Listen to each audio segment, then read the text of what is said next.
कोई सैद्धांतिक बात नहीं कहूंगा, कुछ बहुत स्थूल मोटे उदाहरण दूंगा जिनको देखने में आसानी हो, समझने में आसानी हो और नकारा नहीं जा सके उन उदाहरणों को। उत्तर प्रदेश में अगर आइकॉनिक फेसेस से चीजें बदलती तो उसके लिए उदाहरण देता हूं। मैं सैद्धांतिक बात बहुत कम करता हूं। कबीर ने कहा कि तू कहता है कागज लेखी, मैं कहता हूं आंखन देखी। मैं आंखन देखी ही बोलता हूं। सुचेता कृपलानी तब उत्तर प्रदेश की मुख्यमंत्री हो गई थी जब हम पैदा नहीं हुए थे। क्या उत्तर प्रदेश बदल गया? महिला बदल गई थी? नहीं ना, सुचेता जी आई और चली गई। उत्तर प्रदेश तो नहीं बदला, आज तक नहीं बदला, तब तो छोड़ो। इंदिरा गांधी से बड़ा कद का कोई महिला हो सकती है क्या?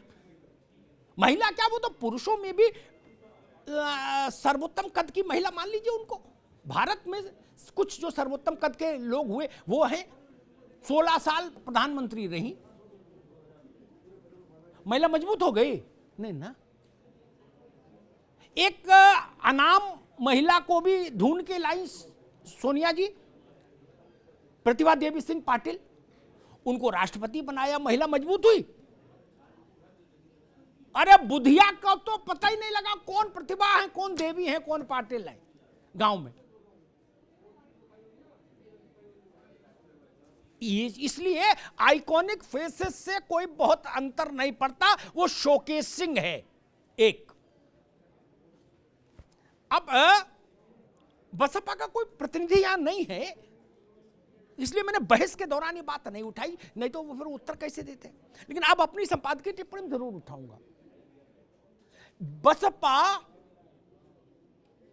मेरे ख्याल से पूरे देश में वाहिद इकलौती पार्टी है जिसकी सर्वे सर्वा मायावती जी हैं, महिला हैं। लेकिन बसपा में कभी महिला मोर्चा, महिला विंग नहीं बनने दिया गया।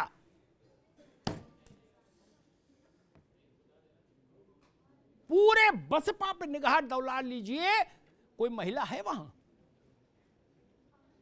है क्या? फिर आप ये कहो उत्तर प्रदेश की 7 करोड़ महिला वोटर महिलाओं से, वोटर महिला कि भाई आप मायावती जी में आइकॉनिक फेस देख लो, तो कैसे देख ले?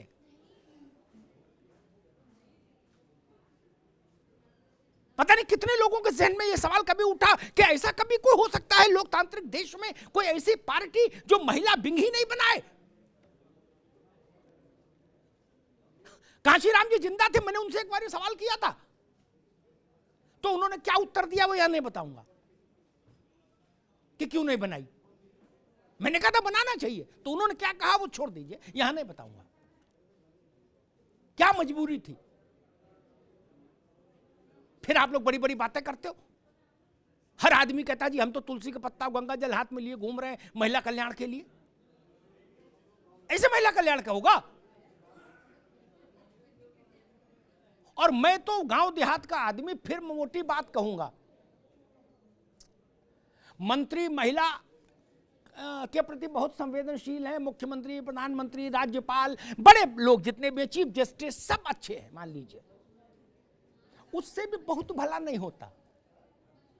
मैं फिर कहता हूं, दरोगा महिला के प्रति शिष्ट हो तो भारत में महिला का सशक्तिकरण होगा, वो सुरक्षित होगी।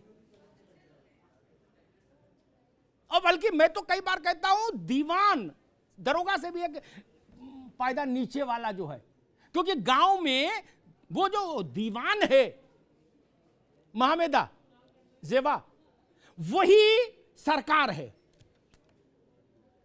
कल्याण सिंह कहा करते थे कि अग्निहोत्री जी जो सिपाही है ना चौराहे पे खड़ा, यही उत्तर प्रदेश सरकार है इस चौराहे पे। तो बताइए, अरे 80-90% आबादी की हैसियत है जो दरोगा से बात कर ले। कोई मुख्यमंत्री हो, प्रधानमंत्री हो, संयुक्त राष्ट्र संघ हो, अंतर्राष्ट्रीय न्यायालय हो, बड़े बड़े सेमिनार हो, सब मान लिए, अंग्रेजी में भाषण हो धुआंधार, उससे ननकू की बिटिया की सुरक्षा कैसे होगी बताइए? वहां दरोगा ही अंतर्राष्ट्रीय न्यायालय है, वही प्रधानमंत्री है, वही मुख्यमंत्री है, वही सब कुछ है। वहां सुधार हुआ कि नहीं हुआ, मेरे लिए टेस्ट किट ये है, थर्मामीटर मैं यहां लगाता हूं। मैं शासन का उल्लेख नहीं करूंगा, कटुता बढ़ जाएगी, जवाब नहीं, कटुता बढ़ जाएगी। कुछ वर्ष पहले की घटना है, 2 बच्चियां गायब हो गई। इसी बात को बता के बंद कर दूंगा बात, आज का शो। बच्चियां 2 गायब हो गई, गरीब परिवार की थी, गरीब की सुनता कौन। उसका बाप रोते चिल्लाते थाने गया, चौकी, जो भी गांव के पास चौकी होगी, नीचे बैठ गया घुटने समेट कर, बोला हुजूर माई बाप सरकार ऐसा ऐसा हो गया। तो दरोगा ने उसको लात मारी, अरे बोले भग जा, आ जाएगी कहीं। तो वो रोने लगा, उसने कहा साहब इज्जत है घर की। तो बोले सर तो तुम्हारी भी इज्जत है कोई, और नहीं गए, उसको भगा दिया। अगली सुबह जब पौ फटी, सूर्य का प्रकाश आया, तो दोनों बच्चियों के शव पेड़ पर उल्टे लटकते पाए गए थे, इसी उत्तर प्रदेश में।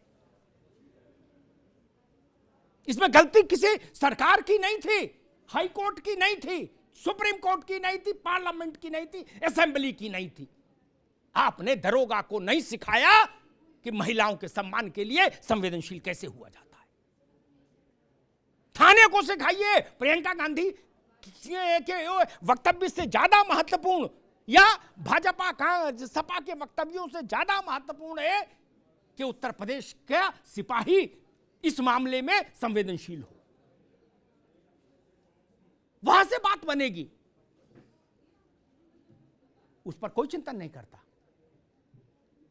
और इस बात के लिए देखिए, पार्टियों की अगर बिल्कुल आपको है कि नहीं महिला सशक्तिकरण सच में करना है, तो क्या पार्टी, सारी पार्टियों की लीडरशिप इस बात के लिए तैयार है कि अपने अपने समर्थन वाले ग्राम प्रधान से लेकर नगर पालिका तक के सदस्यों को बुलवाए जिनकी महिलाएं निर्वाचित हैं, और उनसे कहे कि कल से ये ड्रामा बंद हो जाए, प्रधान पति, पंचायत अध्यक्ष पति, महापौर पति बोले बंद हो जाए, नहीं तो पार्टी से निकाल दूंगा, जेल भेज दूंगा। क्या बोल सकते हैं आप लोग इतना? और जब तक नहीं बोल सकते तब तक तो गाल ही बजा रहे हो दोस्त। एक कहावत है, खाइयो न पियो मेरी नीके रहियो। कुछ खाना पीना नहीं, सुखी रहना। कैसे सुखी रहेगी कन्या? कन्या को सुरक्षा दिल से देनी होगी, हृदय से। अभी तो सबसे बड़ा काम है सुरक्षा। आप सुरक्षा दे दीजिए, बाकी काम तो वो खुद कर लेगी। सुरक्षा ही तो मुख्य है उसके लिए। और सुरक्षा कैसे मिलेगी? वो ऐसे ही मिलेगी। और लाख टके की एक बात और है, ताहिरा जी भी मेरी बात से जरूर सहमत होंगी।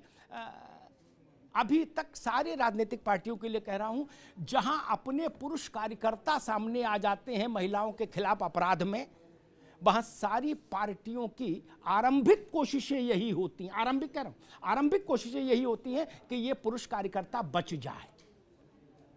जब मीडिया के दबाव में नहीं बच पाता तो जेल जाता है, अन्यथा पहली कोशिश यही होती है कि मामले पे पर्दा पड़ जाए, ले दे के निपट जाए, समझौता हो जाए, लेकिन हमारे भैया बच जाएं, दुलरुआ बच जाएं। यह है ना, इस सच्चाई को भी बदलिए। धन्यवाद।